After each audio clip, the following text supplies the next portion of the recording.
నమస్కారం మేడం. నమస్తే సిరి. రిచ్ అవ్వాలని అందరికీ ఉంటుంది. దానికి ముందుగా రిచ్ మైండ్ సెట్ కూడా ఉండాలి అని చెప్తూ ఉంటారు. దాంతోపాటు ఆ మనీ యొక్క ఫ్రీక్వెన్సీతో మన ఫ్రీక్వెన్సీ కూడా మ్యాచ్ అవుతూ, దాంతోపాటు ఆ వైబ్రేషన్ని కూడా కంటిన్యూస్గా మెయింటైన్ చేయాలి అని చెప్తూ ఉంటారు. మరి ఆ మనీని అట్రాక్ట్ చేయడానికి ఆ ఎనర్జీ లెవెల్స్ కావచ్చు, వైబ్రేషన్ లెవెల్స్ కావచ్చు, ఆ ఫ్రీక్వెన్సీ మ్యాచ్ అవ్వాలి అంటే ఎలా డెవలప్ చేసుకోవాలి మేడం? ఇప్పుడు ఒక మాట అన్నారే, రిచ్ అవ్వాలి అని. రిచ్ అవ్వాలి కాదు, మనం రిచ్ అని ఫస్ట్ ఫీల్ అవ్వండి. Okay, we are rich. ఎస్, మనం ఎప్పుడు rich persons, because we have everything. నా దగ్గర అన్నీ ఉన్నాయి. నాకు ఏది కావాలో ప్రతిదీ నాకు విశ్వం ఇచ్చింది, నేను పొందాను, నేను అనుభవిస్తున్నాను. అంటే నా యాక్షన్ ఎలా ఉండాలి? రిచ్ పర్సన్గా ఉండాలి. అవును. నా ఫీలింగ్ ఎలా ఉండాలి? ఐఎమ్ రిచ్ అనే ఉండాలి. Okay, so I believe in I'm a rich person.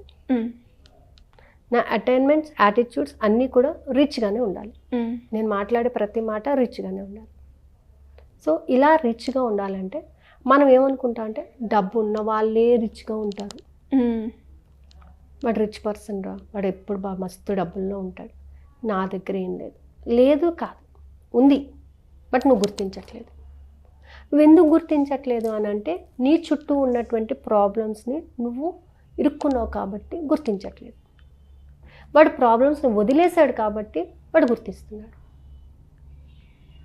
వాడు ఎప్పుడైతే ఇవాళ పోనీలే, ఇవాళ 10 రూపీస్ పోయిందా, పోనీలే రేపు 100 రూపీస్ వస్తుంది అనే థాట్లోకి వెళ్ళిపోతాడో వాడు ముందుకు వెళ్తున్నాడు. ఈ 10 రూపాయలు పోయినాయి అన్నవాడు వారం అంతా 10 రూపాయలు పోయినాయి, 10 రూపాయలు పోయినాయి, 10 రూపాయలు పోయినాయి అంటే ఇంకో 10 రూపాయలు కూడా పోగొట్టుకుంటాడు. అంటే పోయిన దాని మీదే వీడి ఆలోచన ఉంటుంది. వీడి ఫ్రీక్వెన్సీ పెరగదు కదా. అప్పుడు మనీని అందుకోవాలి అని అంటే నువ్వు ఎప్పుడు పరిగెడుతూనే ఉండాలి.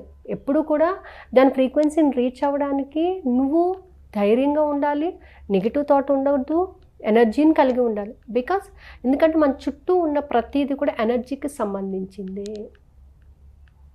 నువ్వు కోపంగా ఉన్నావు, కోపంగా ఉండటం వల్ల అంటే పోయిందే అని బాధలో ఉన్నావు. ఈ బాధ ఏం చేస్తుంది? నిన్ను నీ సెల్స్లో ఎనర్జీని కుసించుకోదు. పోన్లే 10 రూపాయలే కదా అన్నావు అనుకో, నువ్వు ఎలా లైట్గా తీసుకుంటున్నావు అది కూడా అలాగే లైట్గా తీసుకుంటావు. అదే నువ్వు 10 రూపాయలు పోయినాయి అన్నావు అనుకో, నీతో పాటు నీ సెల్స్ అన్నీ కూడా ఆ 10 రూపాయల మీదే ఫోకస్ పెడుతూ ఎనర్జీ ఇలా తగ్గుతుంది. మరి ఎప్పుడు ఫ్రీక్వెన్సీ పెరుగుతుంది? అవును, ఇలా వెళ్ళేదాన్ని నువ్వు ఇలా వెనక్కి లాగుతున్నావు. నీ ప్రాబ్లమ్స్ని వెనక్కి లాగుతున్నావు, ముందుకు వెళ్ళనివ్వట్లేదు దాన్ని. ఎంతసేపు దానికి నాకు ఈ ప్రాబ్లం ఉంది, ఈ ప్రాబ్లం ఉంది, ఈ ప్రాబ్లం ఉంది అని చెప్తూనే ఉన్నావు. ఆ ప్రాబ్లంనే దానికి తలకు రుద్దుతున్నావు. సో అది ఎప్పుడు ఫ్రీక్వెన్సీ పెంచుకోదు.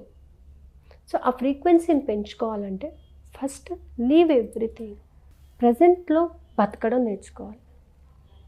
పాస్ట్లో జరిగిపోయింది. మనకి తెలుగులో సామెత చెప్తారు, మా తాతలు నేతులు తాగారు అది ఇది అని చెప్పేసి బోల్డ్ ఉండేది, అయిపోయింది అది.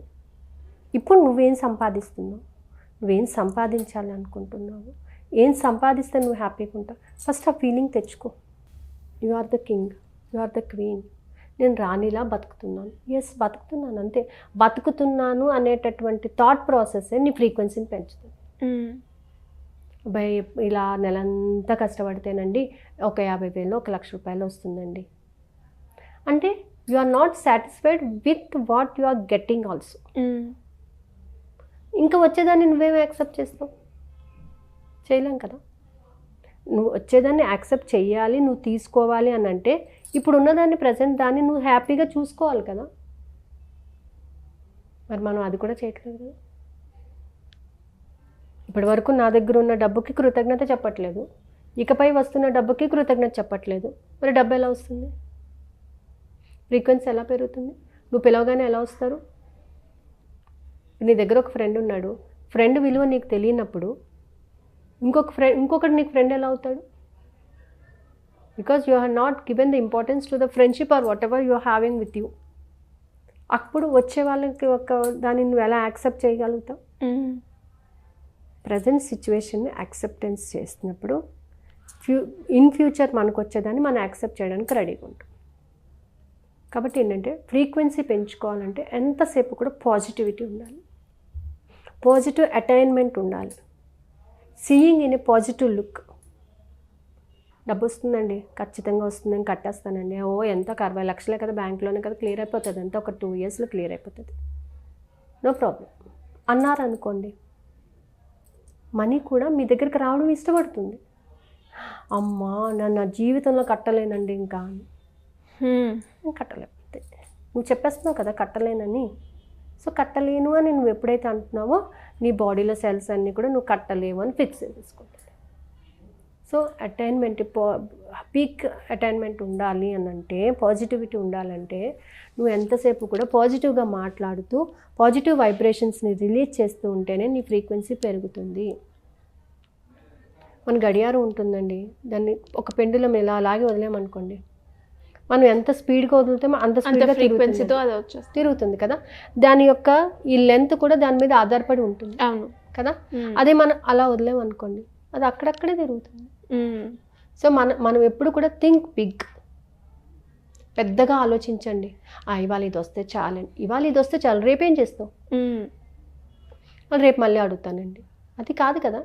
థింక్ బిగ్, పెద్దగా కొడితే ఏనుగు కుంభస్థలాన్ని కొట్టాలి, అంతే. సో నువ్వు వెళ్ళావా, రీచ్ అయ్యావా, పెద్దగానే నువ్వు రీచ్ అవ్వు. అటైన్మెంట్ అనేది ఫుల్ ఫ్లెడ్జ్డ్గా ఉండాలి. సో అలా ఉంటేనే ఫ్రీక్వెన్సీ పెరుగుతుంది. సో ఫ్రీక్వెన్సీ పెరగాలంటే కంటిన్యూస్గా పాజిటివ్ ఎఫర్మేషన్స్ని చాంట్ చేస్తూ, పాజిటివ్ యాటిట్యూడ్తో ఉంటూ, పాజిటివ్ థాట్స్ని రిలేట్ చేస్తూ, positive belief and positive actions ఉన్నప్పుడు ఖచ్చితంగా ఫ్రీక్వెన్సీ పెరుగుతుంది. సో మనం క్లాస్లో చెప్పుకునేది కూడా ఆ పాజిటివ్నెస్ని పెంచుకోవడానికి, మనకున్న నెగిటివ్స్ని తీసేసి. ఇప్పుడు చాలామంది ఏమంటారంటే నెగిటివ్స్ వస్తున్నాయి. సో నెగిటివ్స్ వస్తే ఏం చేస్తారు, కూర్చొని వాటితో పాటు బాధపడతారా? బాధపడకండి, రాయండి, ఒక పేపర్ మీద రాయండి, మీకు వచ్చే నెగిటివ్ ఆలోచనలన్నీ రాయండి. మార్నింగ్ ఏమొచ్చినాయి, మధ్యాహ్నం ఏమొచ్చినాయి, నైట్ ఏమొచ్చినాయి రాసేసేయండి. రోల్ చేసేసి క్యాంఫోర్ పెట్టేసి కర్పూరం పెట్టేసి పేపర్ కాల్ చేసేయండి. చెప్పండి, నాకు నిన్న నెగిటివ్స్ అన్నీ వదిలేసినాను, ఇప్పుడు రిలీజ్ అయిపోతుంది. అలా మీరు ఎప్పటికప్పుడు అవి క్లియర్ చేసేసుకున్నారు అనుకోండి, పాజిటివ్ కదా, పాజిటివ్ వస్తుంది అప్పుడు డెఫినెట్గా. సో ఇప్పుడు ఇవాళ 10 వచ్చినాయి, రేపు 8 వస్తాయి, ఆ తర్వాత 6 వస్తాయి. సో 5 daysకి ఏమవుతాయి, 0 అయిపోతాయి. నీ మైండ్లో ఏముంటుంది, పాజిటివ్ ఉంటుంది. సో ఆ పాజిటివ్నెస్ని మీరు డెవలప్ చేసుకోవాలి, అప్పుడే మనీ వస్తుంది. అలాగే చాలా మంది కూడా రిచ్ పర్సన్ అవ్వడానికి, కోటీశ్వర్లు అవ్వడానికి ఆ మార్గం గురించి వెతుకుతూ ఉంటారు మేడం. మనము నేర్చుకోవాలి, మన ఇన్బిల్ట్ మనం ఇప్పుడు నాకు రాలేదు, బట్ అది ప్రాక్టీస్ ద్వారా వస్తుంది అని అంటూ ఉంటారు. సో మరి అలా ఎవరైనా కూడా మీ క్లాస్లో జాయిన్ అయ్యి నేర్చుకోవాలి అంటే ఏ విధంగా పాసిబుల్ మేడం? సో మనం 3rd నుంచి ఒక క్లాస్ కండక్ట్ చేస్తున్నామండి, 3rd, 8th, 24. సో 3, 8 24. ఆ రోజు క్లాస్ ఏంటంటే మనం రిచ్ పర్సన్గా అవ్వాలి. సో ప్రతి ఒక్కరికి అలా ఉంటుంది, నేను రిచ్గా ఉండాలి, రిచ్గా తిరగాలి, కార్లో తిరగాలి. Yes, that's good, fine. ఎప్పుడు కూడా మన గోల్ అలాగే ఉండాలి, థింక్ బిగ్. సో ఏంటంటే సాటర్డే క్లాస్లో, అది సాటర్డే, 3rd సాటర్డే నేను డెమో ఇస్తాను. And 5th, 6th, 7th 3 days కూడా మనీ గురించి, నీకున్న నెగిటివ్ థాట్స్ అన్నిటిని తీసేయడానికి ఓన్లీ మనీ మెడిటేషన్ జరుగుతుంది. ఓకే, ఓన్లీ మనీకి సంబంధించిన ఎఫర్మేషన్స్, మనీకి సంబంధించినటువంటివి మాత్రమే మాట్లాడుకుంటూ 3 days మీకు మనీ గురించి ఉన్నటువంటి అభిప్రాయాలు నాకు చెప్తూ వాటిని రిమూవ్ చేసుకోవడం. 8th నుంచి మనీ గురించి మనము ఎలా ఆలోచిస్తే, మన ఫీలింగ్స్ కానివ్వండి, మన థాట్స్ కానివ్వండి, మన యొక్క యాటిట్యూడ్ కానివ్వండి, మన యాక్షన్స్ కానివ్వండి, సో ఏదైనా సరే మన వైబ్రేషన్స్ ఎలా ఉండాలి, మన ఫ్రీక్వెన్సీ ఎలా ఉండాలి, ఇలా ఒక్కొక్క రోజు చెప్పుకుంటూ మనం 42 days క్లాస్ కండక్ట్ చేస్తున్నామండి 3rd నుంచి. సో ఇది టైమింగ్స్ వచ్చేసి 8:30 to 9:15 వరకు ఉంటుంది, నైట్ అనమాట. ఓకే, ఎవ్రీడే ఉంటుంది except Sunday is a holiday. So ఈ క్లాస్ జాయిన్ అయిన వాళ్ళకి ఒక 7 days నేను మార్నింగ్ టైం క్లాస్ ఫ్రీ ఇస్తాను. ఓకే, బ్రహ్మముహూర్తం మెడిటేషన్ ఏదైతే ఉందో అది వీక్లో వన్స్ నేను బ్రహ్మముహూర్తం మెడిటేషన్ వాళ్ళకి ఫ్రీ ఇవ్వాలని అనుకుంటున్నాను. ఎందుకంటే వాళ్ళు కూడా ఆ టైం యొక్క ఎనర్జీని తీసుకోవాలి. అవును, అది.